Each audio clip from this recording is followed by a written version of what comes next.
maître Ciré Clédor Ly ak maître Saïd Larifou ak ñëpp ñu ànd ak ñun ñëw demander liberté provisoire boobu gannaaw bañ ko laajee ba pare juge yi dañu ne Azoura Fall situation médicale am mayu ko muy toogaat ci prison bi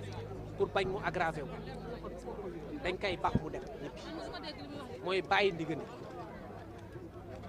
Kairé nag dañ koy téye ba le 22 mai ñu àtte leen ñoom ñaar ñëpp loolu moo tax donc dañ ko may liberté provisoire Azoura Kairé day toog ba semaine prochaine incha allah ñëpp toog ñu àtte leen dañ ci gis aussi lenn loo xam ne daf ñu jaaxal ci procès bi parce que dañu ne ay militants benn parti politique bi nga xamante ni moo fi nekkoon au pouvoir dañu ñëw ne ñoom dañuy constitué wu partie civile maanaam dañu dugg ci procès bi ñun ñu jàpp ni Azoura Fall ñaari nit la saaga muy Macky Sall nga xam ni ancien président de la République la ak ministre bu ñuy tuddee Mame Mbaye Niang moomu aussi nekk fi ñële ñëw ne ñoom seen militant lañ dañu saaga seen leader loolu moo tax ñu dugg suñu dossier ñu ne leen nag ñun droit moo ñu fi indi politique indi wuñ fi te tey yoon am na lu ñu jox ci dëgg parce que bu doon politique rek tey Azoura Fall du génn droit rek moo ko fi génn donc looy politique xamal ne bu duggee ci audience rek da koy yàq munoo am ndam ci booy def politique ci biir tribunal bi parce que fii droit la ñuy xool ñun nag yàlla dafa def droit boobu moom lañ plaidé ak tuuti xam-xam bi ñu yàlla may ñu jëfandikoo ko ba permettre Azoura génn maintenant ñoom bu ñu ñëwee wala ñi nga xamante ne ñoo nekk seen gannaaw ci procès bi su boobaa dinañ xool ndax li ñuy wax naan ñoom infraction bi nga xamante ne dañ ko def ñoom am nañ ci loo xam ne dañ leen ci gaañ wala yooyu su boobaa dinañ ko apprécier mais li ñuy bañ rek mooy ñu polluer suñu procès mooy ñoo xamante ne dañuy ñëw di def politique te dañ leen di ñaan ñu bañ ñu indil benn problème benn incident parce que ñun xamuñu yoon ñun droit rek lañ xam en français donc je dirais que à la suite d'une décision d'office qui a été ordonnée par les juges du tribunal de grande instance hors classe de Dakar, M. Azoura Fall et Kairé ont fait l'objet d'un renvoi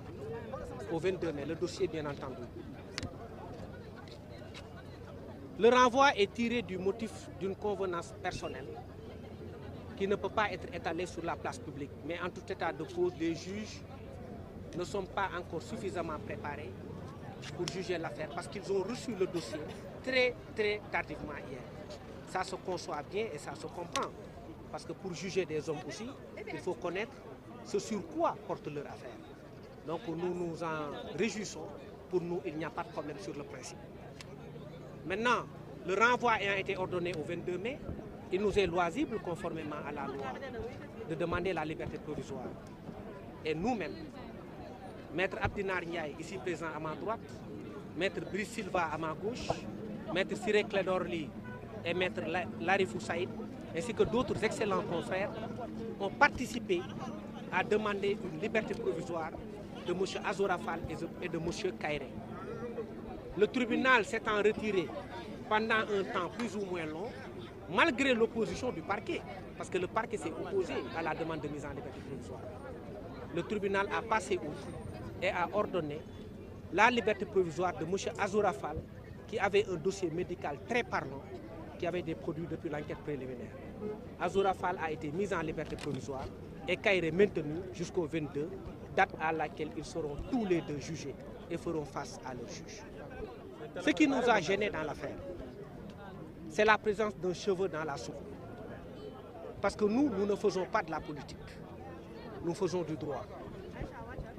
Des militants d'un parti politique se sont incrustés à notre affaire pour dire qu'ils se constituent partie civile. On ne les connaît pas. Ils n'ont pas été victimes d'injures. C'est Macky Sall qui a été destinataire des injures dont on parle. Et M. Mame Mbaye Niang. Et nous allons démontrer que cette constitution de partie civile est irrecevable.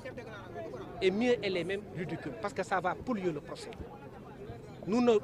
tomberons pas dans le piège de la politisation, nous resterons sur le terrain du droit. Parce que ce qui a permis aujourd'hui à Azoura Fall de sortir, c'est le droit, ce n'est pas la politique. Le message qu'on peut retenir de cette affaire, dans l'ensemble, c'est que la justice est devenue impartiale. Quel que soit le bord par lequel on peut se situer, si on transgresse les normes sociales, on doit faire face à la justice. Et soyons prêts à faire face à la justice par quelque bord que ce soit. Si demain, on prend un militant d'un bord,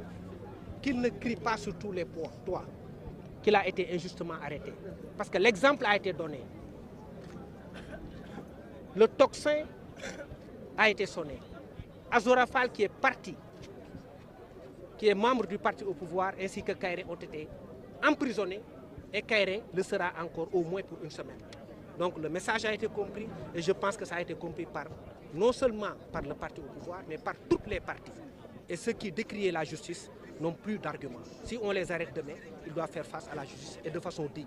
sans crier sur tous les toits, quelque injustice que ce soit. Donc c'est le message qu'on peut retenir du procès Azora Fall et Kairé.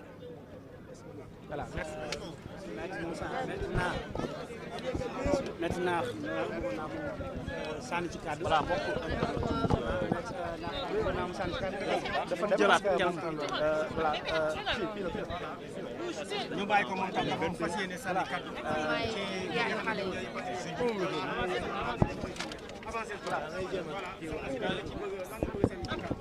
asalaamaaleykum wa rahmatullah. Dama bëgg a wax ak suñu mbokki patriote yi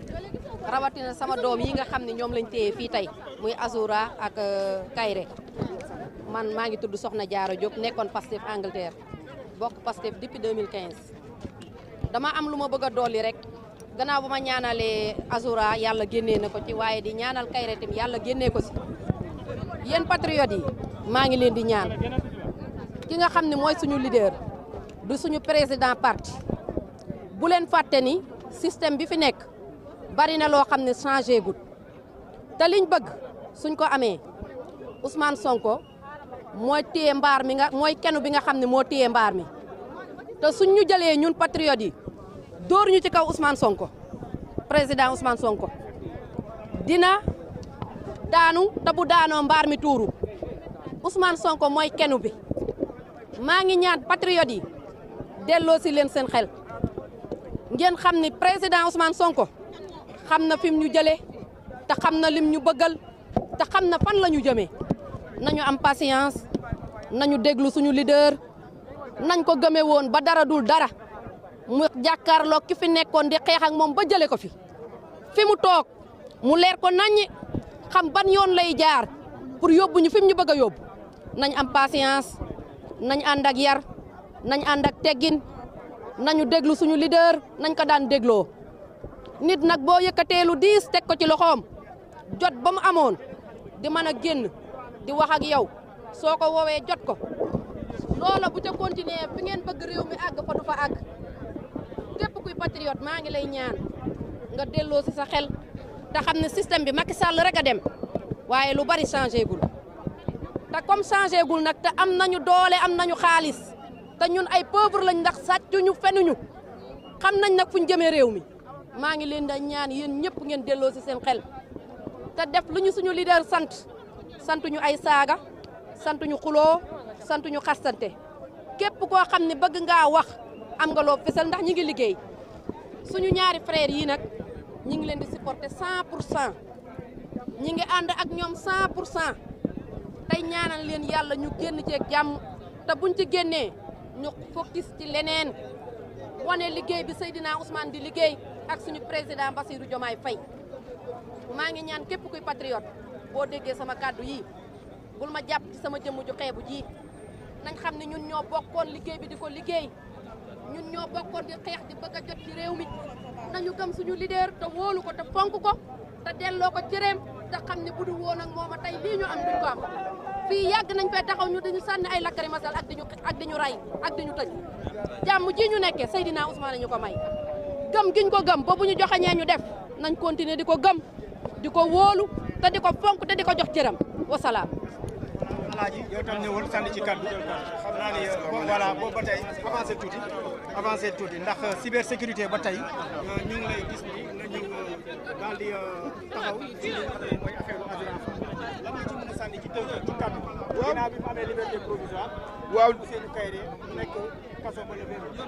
waaw di ci kontaan rek di gën a gërëm suñu justice xam ni dëgg rek mooy mujj waaw xam ni dëgg rek kat bi waaw di gërëm suñu justice rek xam ni dëgg rek mooy mujj parce que lii bettu ma woon parce que lii yëpp ay pexe la aussi di gërëm patriote yi nga xam ni ñëw nañu fi taxawu